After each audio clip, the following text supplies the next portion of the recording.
Masa gini aja nggak ngerti sih? Masa Menteri Pertahanan kayak begini aja nggak ngerti sih? Pertahanan, Menteri Pertahanan ini Jenderal bintang 3, macan yang menjadi kayak mengeong. Saya heran kenapa bangsa kita hobi sekali memenjarakan orang, menangkap orang. Kecuali ada alasan objektif dia akan melarikan diri misalnya.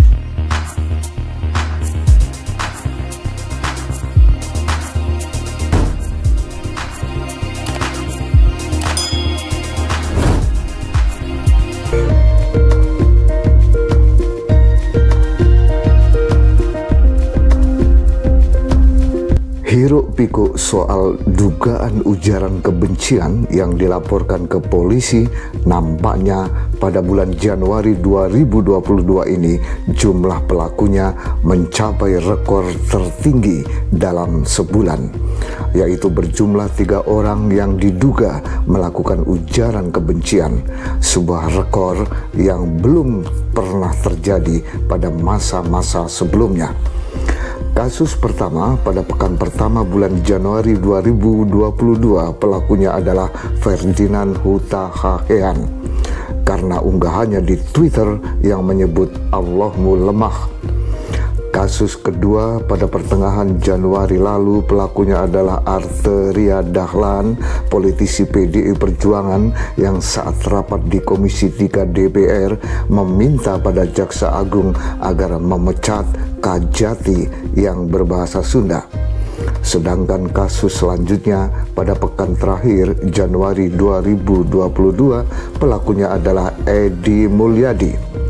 Edi Mulyadi terjerat dengan 2 kasus dugaan ujaran kebencian sekaligus. Kedua kasus itu terkait dengan rencana pembangunan ibu kota negara yang baru. Pertama, soal kata-katanya yang menyebut bahwa Kalimantan adalah tempat jin buang anak. Sedangkan kedua mengenai Menteri Pertahanan Prabowo Subianto yang dia sebut sebagai harimau kayak mengeong. Masa gini aja nggak ngerti sih?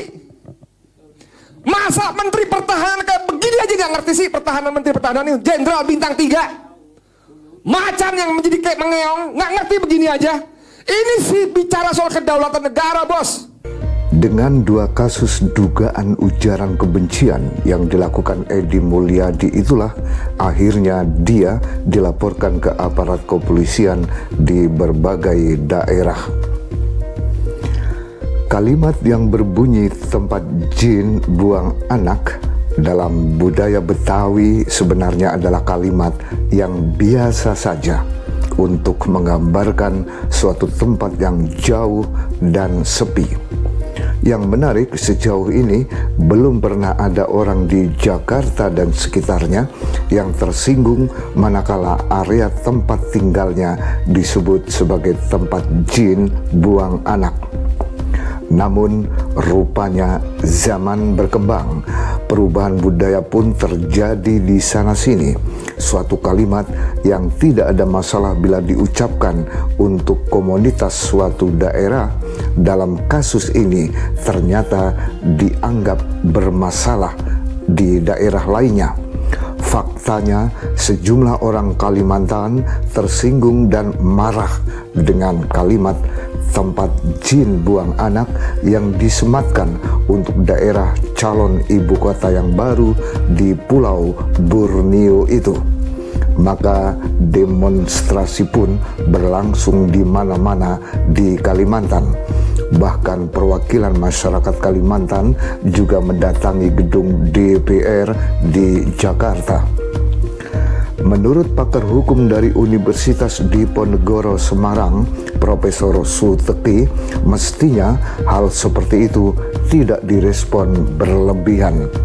Profesor Suteki berpendapat dugaan ujaran kebencian seperti itu sebenarnya bisa diselesaikan melalui restoratif justice atau hukum restoratif. Menurut saya ini ya, tidak perlu mendapatkan reaksi yang berlebihan oleh siapapun. Namun ketika misalnya ada pihak lain yang menuntut Mas Edi karena merasa tersinggung, ya itu dipersilahkan saja, Mas. Iya, Karena Tapi dalam hal ini menurut saya memang lebih baik itu ditempuh melalui restoratif justice.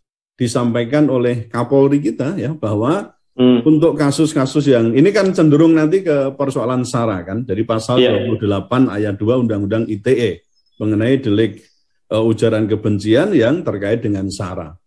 Nah, Pak Kapolri itu sudah mengeluarkan surat edaran ya, nomor 2 tahun 2021 tentang kesadaran budaya beretika untuk mewujudkan ruang digital Indonesia yang bersih, sehat, dan produktif. Nah, di situ dijelaskan bahwa ketika ada masalah semacam ini ya, dari kasus-kasus yang diduga itu persoalan ITE, lebih baik diselesaikan secara mediasi. Yang itu ilmunya namanya ya restoratif justice itu.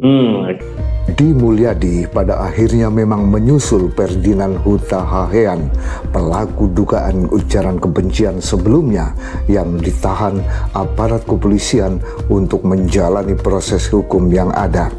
Sedangkan pelaku dugaan ujaran kebencian sebelum Edi Mulyadi yang diduga melakukan ujaran kebencian terhadap suku Sunda yaitu Arteria Dahlan hingga saat ini belum dipanggil pihak kepolisian. Boleh jadi karena Arteria Dahlan sebagai anggota DPR, maka proses hukum yang dilalui prosedurnya berbeda dengan rakyat jelata. Tentu aparat kepolisian tidak akan berpangku tangan begitu saja merespon laporan masyarakat adat Sunda atas ulah Arteria Dahlan itu yang membuat marah orang-orang Sunda. Banyaknya laporan yang diterima kepolisian terkait dugaan ujaran kebencian memang cukup merepotkan bagi aparat negara itu.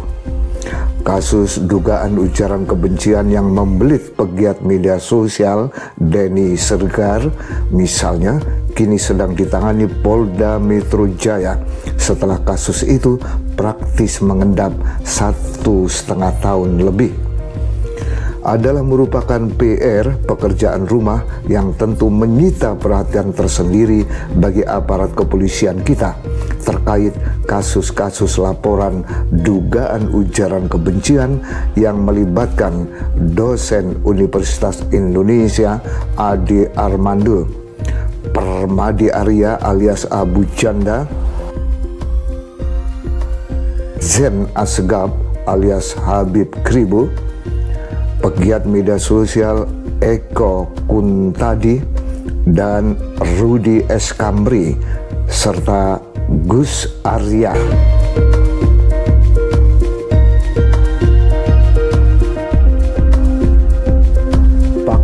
Hukum dari Universitas Indonesia, Profesor Refli Harun berpendapat agar kasus-kasus dugaan ujaran kebencian siapapun pelakunya dan dari kalangan manapun mesti diproses berdasar hukum yang ada dengan seadil-adilnya. Yang menurut dia sebenarnya tidak harus ditahan, cukup diproses saja dengan profesional dan adil seadil-adilnya. Saya termasuk orang yang tidak suka ya kita menyelesaikan kasus dengan tahan menahan, tangkap menangkap.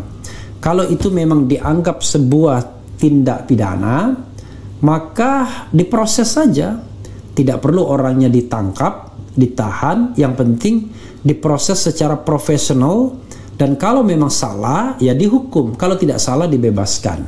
Nah, itu berlaku juga bagi mereka yang terkena Undang-Undang 1 1946, terkena Undang-Undang ITE yang sesungguhnya bukan kejahatan yang sesungguhnya ya, bukan kejahatan yang sebenar-benarnya. Karena itu kita harus adil, perlu dihukum. Yang penting adalah diproses sebaik-baiknya, seadil-adilnya, seprofesional-seprofesionalnya demi keadilan berdasarkan ketuhanan yang Maha Esa.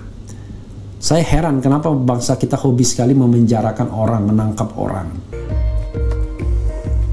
Semua kasus-kasus ujaran kebencian itu, sebagaimana kita ketahui, bermula memang berawal dari kata-kata yang diproduksi oleh pelaku ujaran kebencian, baik kata-kata yang diucapkan secara lisan melalui mulut maupun kata-kata yang diproduksi melalui ujung jari berupa tulisan. Tentu tidak berlebihan jika kalimat mulutmu harimaumu bisa dilengkapi dengan kalimat tambahan jarimu harimaumu juga. Ya, kata-kata memang bagai pedang bermata dua, bisa membuahkan sesuatu yang positif tapi juga bisa berdampak negatif. Penelitian para psikolog di berbagai negara menyimpulkan bahwa kata-kata memang memiliki kekuatan yang dahsyat, baik kedahsyatannya untuk membangun sesuatu yang positif maupun kedahsyatannya dalam memberikan efek negatif. Dengan kata-katalah orang bisa menikmati kebahagiaan penuh kasih sayang. Namun dengan kata-kata pula sentimen kebencian, dendam, permusuhan, bahkan pertempuran bisa meledak dengan sedemikian dahsyat. Sebuah rekor terbaru, kalau itu boleh disebut sebuah rekor, adalah pelaporan seorang pejabat tinggi dari kalangan Tentara Nasional Indonesia, yaitu Jenderal TNI Dudung Abdurrahman, Kepala Staf TNI Angkatan Darat. Pelaporan Jenderal Dudung atas dugaan ujaran kebencian dan penodaan agama dilakukan oleh koalisi ulama, habaib, dan pengacara anti penodaan agama. Laporan mereka disampaikan ke Pusat Polisi Militer Puspom Angkatan Darat, sedangkan inti dari pelaporan itu adalah pernyataan Jenderal Dudung yang menyebut bahwa Tuhan bukan orang Arab. Adalah menarik apabila laporan itu ditindaklanjuti, maka Jenderal Dudung Abdurrahman akan diperiksa oleh bawahannya sendiri.